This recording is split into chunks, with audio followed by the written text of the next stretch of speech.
Everybody, we're going to get started here with Dr. Dan Murphy's webinar. I'd like to introduce Dr. Dan Murphy to you guys, who's a professor of mine, like I'm sure he was for many of you. He was voted the International Chiropractic Association's Chiropractor of the Year in 2009. His website is dedicated to the scientific validation of how the human body functions. Dr. Murphy is booked 50 weeks out of the year, traveling the world, teaching others how to achieve true health and wellness in their practices and their own lives. Dr. Murphy is also one of the most respected doctors in this field. I'm going to now bring him on the line. Dr. Murphy, this webinar is yours. Hi, everyone. I'm looking at the picture of myself there, and that is actually what I look like. That picture was taken last week, and I am 56 years of age. I am a full professor at Life Chiropractic College West. I've been associated with Life West now for 29 years. It's a precious relationship for me. I've been a chiropractor for 34 years. I've been at Life West for 29 years. And what you're looking at there is the note about my elevation to a full professorship at Life Chiropractic College West. And those of you that know me know that I teach a lot of classes. I write a lot of things, chapters and books and articles. I am not a primary researcher. I'm what they call a literature searcher, which means I am constantly reviewing the literature to see things that we can do to make ourselves healthier and to live longer. My personal goal is to live to be 132 years of age. The reason that number is that I would love to see my oldest daughter turn 100, and she came when I was 32 years of age, so I'm trying to push up to 132. So I've done everything I can trying to figure out the strategies that can help me do that, short of caloric restriction. I've tried caloric restriction, and frankly, I would rather be dead than do caloric restriction. It just seems like it's absolutely no fun. So I've come up with a lot of other strategies, of which I'm going to share with you today. By the way, you're looking at my biography. Oh, it's a little old. It's a 2009.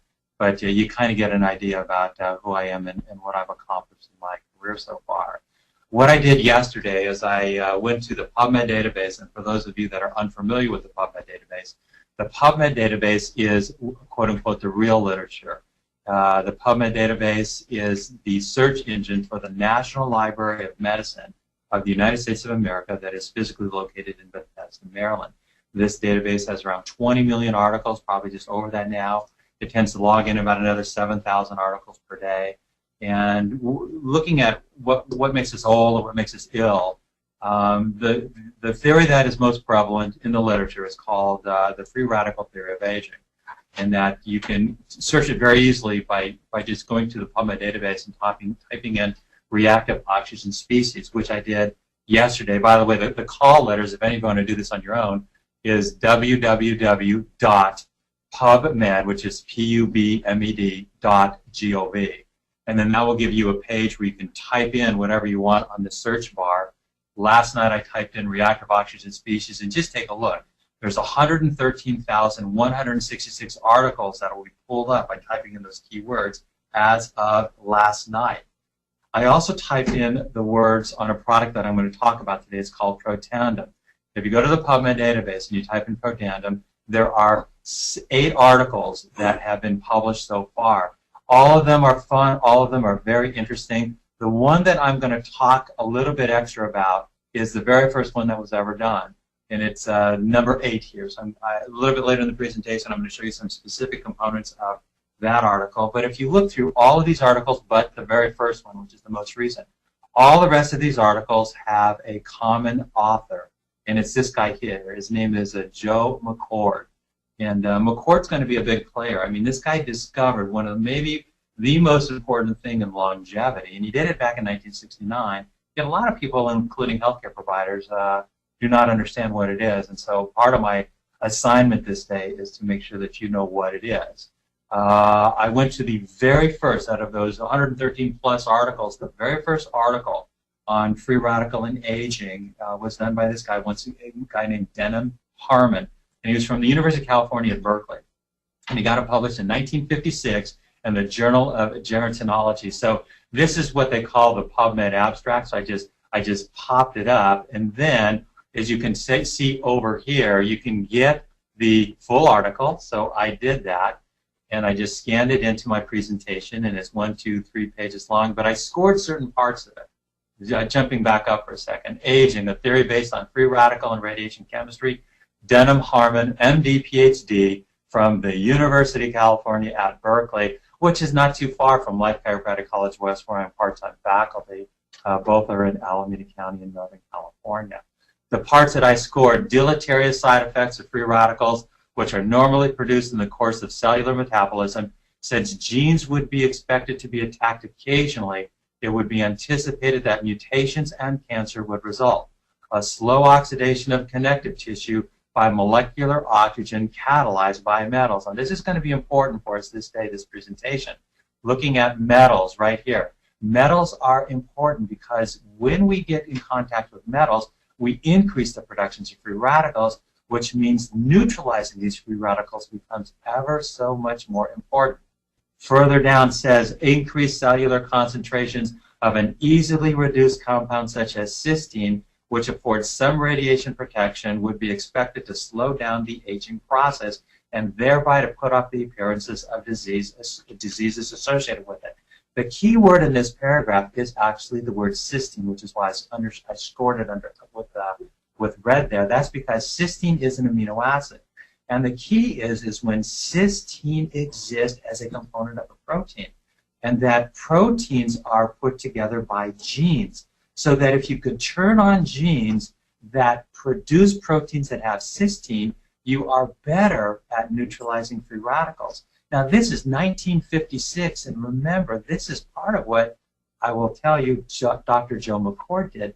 He figured out a way to upregulate these genes that are related to this and other ways to neutralize free radicals. Lastly, hydrogen donors, such as, once again, cysteine, for example, might be of benefit in the fields of cancer, chemotherapy, and nutrition. We're going to look at it specifically this day from a nutritional perspective. Summary: aging and the degenerative diseases associated with it are attributed basically to the deleterious side effects of free radicals on cellular constituents and on connective tissues. The free radicals probably arise largely through reactions involving molecular oxygen catalyzed in the cells by oxidative enzymes and in the connective tissues by trace metals such as we will look at a number of them. My favorite books on this, I'm a book reader. Those of you that know me know that my passion is reading technical books. This book I found to be very interesting, a book on antioxidant adaptation, its role in free radical pathology. So much of what I'm going to cover with all of you for the rest of this webinar is in fact well summed up in this particular book. It's kind of technical. I also like this book. I know that some of you that are listening to me are trainers. This is one of the most awesome books ever because this is the guy that got America exercising. His name is Ken Cooper. Some of you who are younger don't remember Ken Cooper, but in the late 60s, he started the aerobic movement. He wrote a book on aerobics. In fact, he's actually the guy that invented the word aerobics. But after 26 years of research, he says there's a problem, and that is if you over-exercise and don't have adequate antioxidant defenses, you actually accelerate the aging process and the degenerative disease process. So when you look at the words up there next to his picture, delay the signs of aging and reduce the risk of cancer and heart disease with this powerful new prevention program. That's what we're going to talk about. We're going to talk about the best stuff in prevention of these free radical things that I have seen so far in the PubMed database. This book here is extremely readable. In fact, I believe all of you that are listening to me should read this book if you have not done so already. I know a lot of you have already read this book. A lot of you have my suggestion, The Antioxidant Miracle by Les Packer, also from the University of California, Berkeley, one of the top antioxidant researchers in the world today. Very simple book to read. Like it quite a bit. This book, in contrast, is quite technical, but the message is the same. Being a technical book, the cost is much higher. It's like $138 to buy this 2002 book, Nutrition and Immune Function by Philip Calder. But the message is the same. It's all about free radicals and antioxidation and the things that we can do to make our lives better and longer simultaneously. This is the best book, in my view, that has ever been written in world history in terms of health. And it's written by a recently retired neurosurgeon from Jackson, Mississippi. His name is Russell Blaylock. It's titled Health and Nutrition Secrets That Can Save Your Life. For those of you who desire to be the best, for those of you that have listened to me in actual seminars before, know how highly I think of this guy and this book. I think it's the book that all of us should know about, particularly because it's right on topic for what we're doing today. Specifically, if you look at the very first chapter of the book, do all degenerative changes have a common cause? You see the number 1 there. This is how the book begins. Do all degenerative changes have a common cause? Well, they do. It says, if you look what I scored in red, our cells are producing destructive particles called free radicals, and that over a lifetime, these free radicals chip away at our cells. We call this process aging. Oxygen is a powerful destroyer of life. Few of us are aware that this same life-giving oxygen is slowly killing us and making us sick. The reason is oxygen becomes a free radical as a component of just normal breathing. So when you exercise more, you breathe more. When you breathe more, you make more free radicals. And it is even more critical for people that are exercising to take these concepts seriously. We have to neutralize these free radicals if we want to avoid degenerative changes, if we want to slow down the aging process, etc. Dr. Blaylock further says that when the free radical reaction begins, it is these fatty acids that are damaged. This is important. The reason I scored this is because some of the best ways that they assess if an approach to health is reducing the free radical damage, they are looking at the free radical damage that is done to the fatty acids. When they are damaged, it is measurable. So that tells us just how much damage is happening in our bodies, and consequently, if we're doing something to stop that damage, it is also measurable. Free radical damage to these membranes severely affects cellular function, and it does. The organ of perception for the cell is the membrane. The brains of the cell is the membrane. The key to cell physiology is the membrane. The membrane is made out of these fats. When these fats are damaged by free radicals, that's when the cell starts to become dysfunctional. And when the cells are dysfunctional, the person that owns those cells become dysfunctional. Yet there are solutions, and that's what I'm going to get to. Fats are nothing but a bunch of carbons that are strung together. So what I did here in this slide is I strung together 4 carbons. The free radicals primarily damage what is called the carbon-to-carbon double bond. So I put the carbon-to-carbon double bond right in the middle of the slide. That's the equal sign. That's where the free radicals will attack. And when they attack that, they damage that fat, and then you're in trouble. By the way, when they damage that fat, they call it lipid peroxide. And lipid peroxides are very deleterious to human health and physiology, and yet you can measure them. There's a number of ways to measure them. I will show you probably the best accepted way to measure them as I continue down this presentation. The origins of free radicals, metabolism, that just means breathing, inflammation, stress, environmental toxins. I'm going to talk primarily about those 4 guys as we continue down this presentation. I'm also a very big fan of this book by Dr. David Perlmutter. He is a neurologist living in Naples, Florida. He's written a number of books on the topic. I think that he's way smart. I advocate all of his books. My favorite book, at least for my family, since I have 2 daughters, is that he did a book a few years ago that claims that you can raise your children's IQs 30 points by the time they go to kindergarten if, in fact, you can appropriately reduce the consequences of toxins and the free radicals that they generate. In fact, Dr. Perlmutter, in his book, The Better Brain Book, which came out in 2004, in this book he defines what makes a toxin toxic. What makes a toxin toxic, in Chapter 8 of this book, you can see what I scored in red there. What makes toxins toxic is the fact that they rev up free radical production and promote inflammation. Now, you've got to get the point. This is the point. If we live in an environment that has lots of toxins, we get lots of free radicals. The more toxin the environment, the more free radicals we get. The more free radicals we get, the more critical it is that we neutralize them before they do damage to cellular physiology. And then you take a look at this. And this should take everyone on this webinar's breath away. Referencing time, May 24 of 2010, you can see the date there in the bottom right. They sum up, if you look at the actual words on the first paragraph, I'm going to scroll down where I blew them up a little bit, says, on May 6th, the President's Cancer Panel published an alarming 240-page report on the risk of cancer from chemicals and other substances in the environment. The true burden of environmentally induced cancer has been grossly underestimated, the report's authors conclude. The American people, even before they are born, are bombarded continuously with these dangerous exposures. The point of all this is that all of these chemicals are toxins. Toxins damage the DNA. The DNA damage is then linked to cancer. Even the President's Cancer Panel is agreeing to this, coming out in 2010. May 6th of 2010 is when this was in fact released. The point of it is we have so many environmental toxins now that we are getting so many free radicals that a strategy to neutralize these things before we damage our physiology is critical. It's never been more critical than this time in our history. In fact, if you look at the President's Cancer Panel's recommendations, they're stunning. I mean, they say drink filtered tap water. It says nothing out of plastic. It says only eat organic down there at number 4. It says don't eat meat that's been exposed to antibiotics and growth hormones. I mean, when you do that, you're talking about, you're knocking out every grocery store and restaurant in America today. The point of it is we're all getting toxins all day long, every day. And these toxins rev up the production of free radicals, and the result is almost all of us are suffering from chronic, uncurable, degenerative problems, that there are things that we can do to reduce the risk of these things.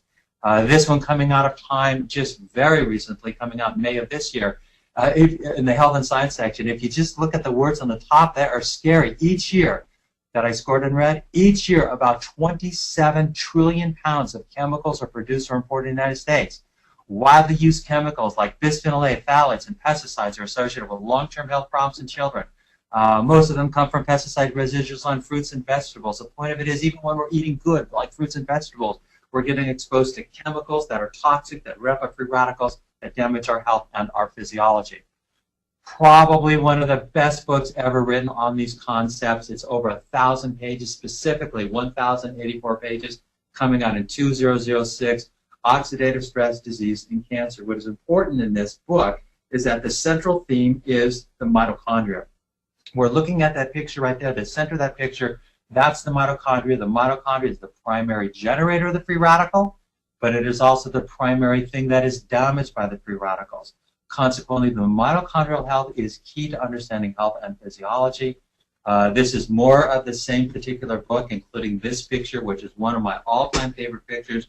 It just reminds the reader that the key to health and longevity and wellness is looking at this thing called free radicals. Free radicals are often are initially made out of oxygen.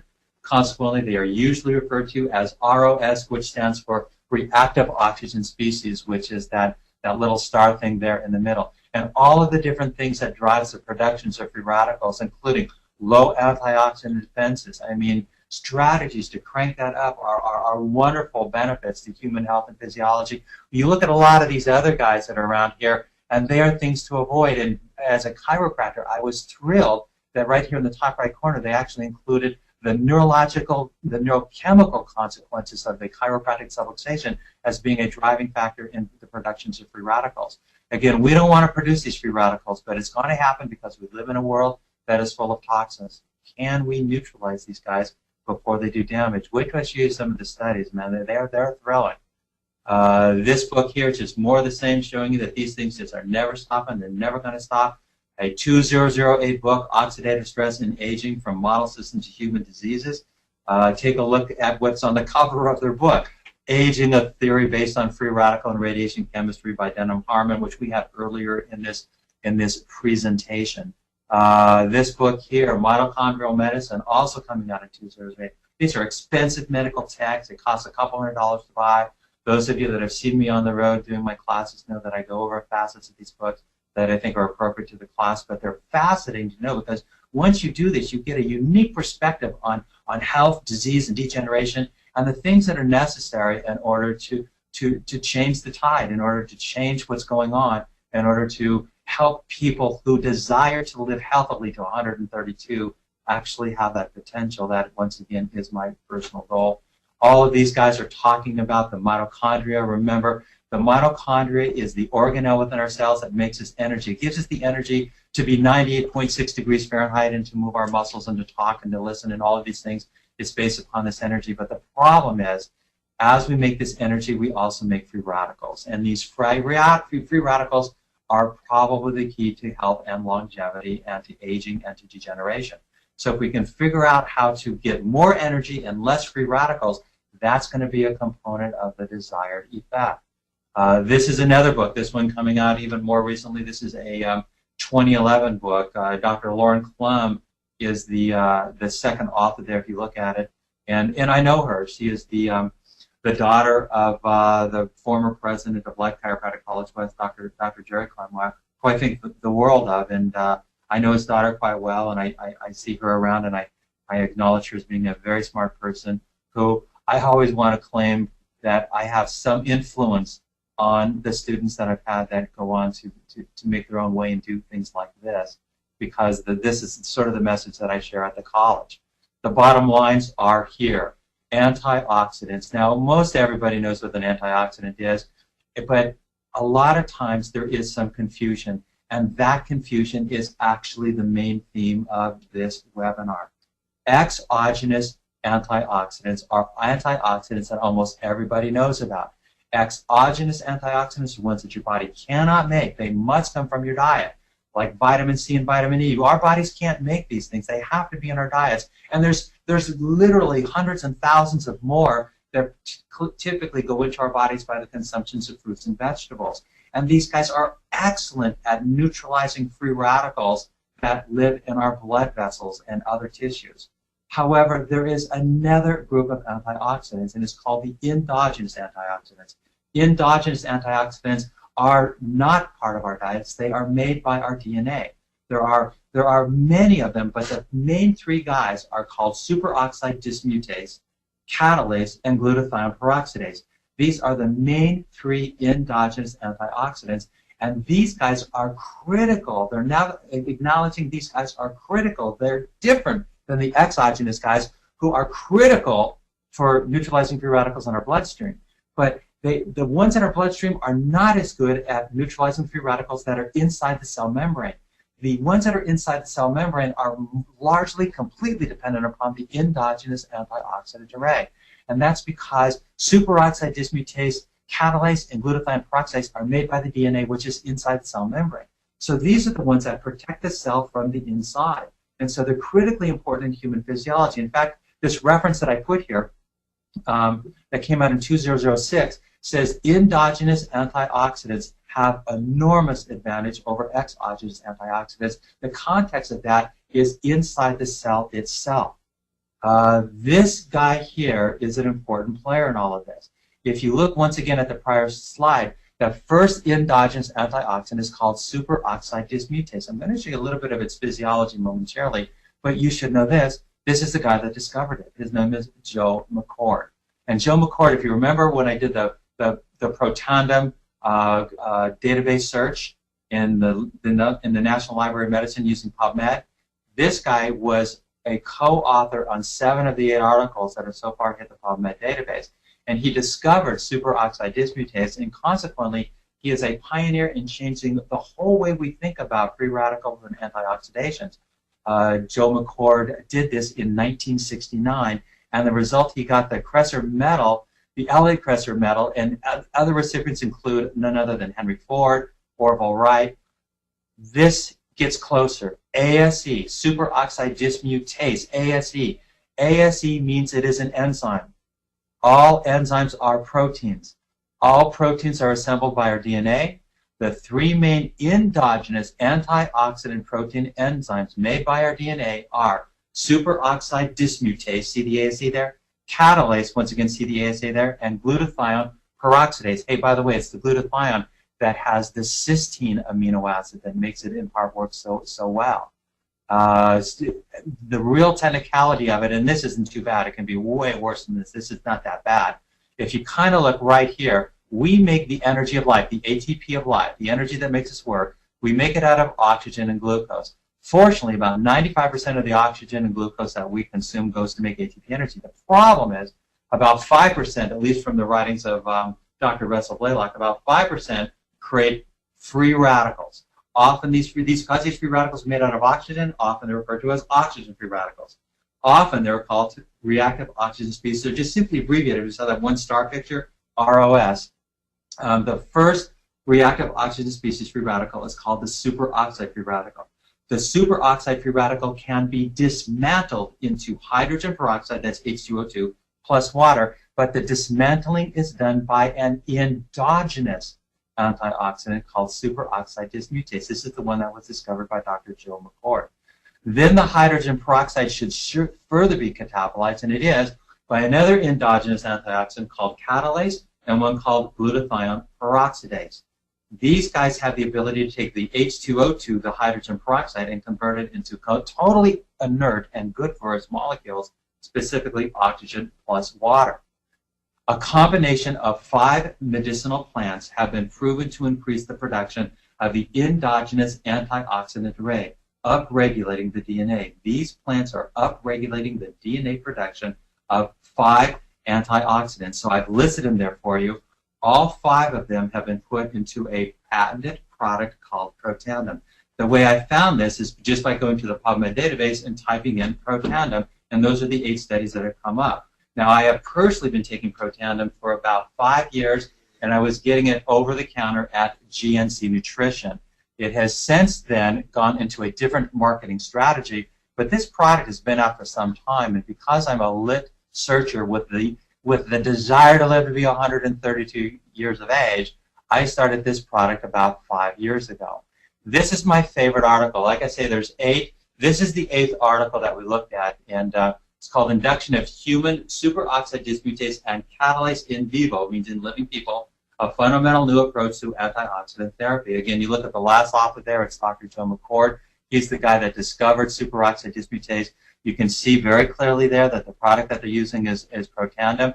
What they're looking at on live humans, they're assessing lipid peroxidation products, and they give you the words, and they frequently just slang out the word and call it T-bars. And when right away, I mean, within just a few months, they found that the superoxide dismutase had increased by 30% and the catalase by 54%. They have other studies that have come after this. For whatever reason, I don't know. One day I hope to ask Dr. McCord, why did you not assess the glutathione peroxidase? They did not. They talk about it in this article, but they didn't actually assess it. Other studies have, and it went up even greater. There's one study I saw that it went up 300%, which is pretty important. If you look at these words here that I've scored, oxidative stress is now recognized to be associated with more than 200 diseases, as well as the normal aging process. There is strong correlation between T-bars, a marker of lipid peroxidation, and products that reflects oxidative damage to the DNA. So again, they're measuring what's happening to the lipids as a marker of what is happening to our own genetic material, our DNA.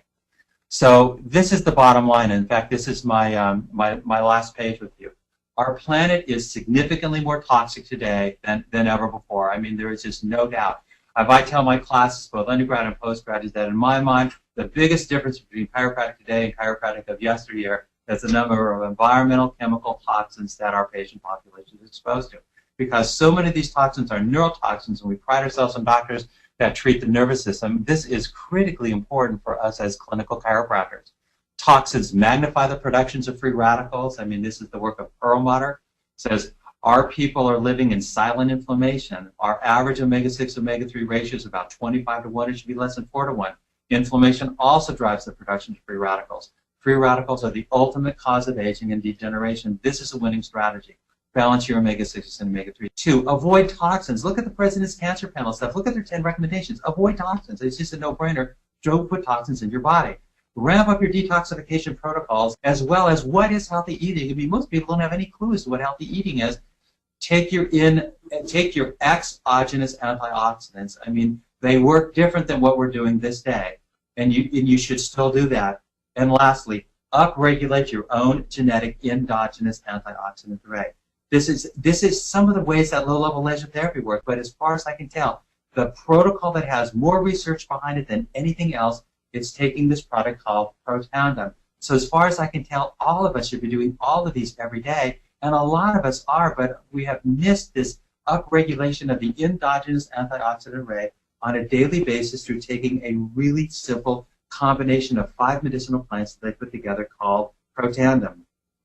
So the big announcement that they have been advertising on my behalf is that Protandim and the company that actually makes them, Protandim is the product, the company that makes it is called LifeVantage. They have approached me and they have asked me to initiate a partnership with them, and I have done so. I have a specific goal, and that specific goal is that I want to be on their scientific advisory board. So hopefully with the help of a lot of you guys, I'm going to make that goal. I want to be on that advisory board because I want them to understand a chiropractic perspective and how this is important to chiropractic. I have personally met with the operating officers of this company. I have digested all of the published studies on the topic. I have reviewed all of the projects that are in progress that will hit the PubMed database in the next year or so. There's actually 19 projects that are in progress right now. I have personally talked to Dr. Joe McCord, the guy that discovered superoxide dismutase. I had an opportunity to ask him anything I want, and I asked him everything I could think of. Remember, again, he's the guy that discovered superoxide dismutase in 1969. In fact, interestingly, when they measure superoxide dismutase, they measure it in McCord units as a consequence of the man that discovered it. My component of this webinar has now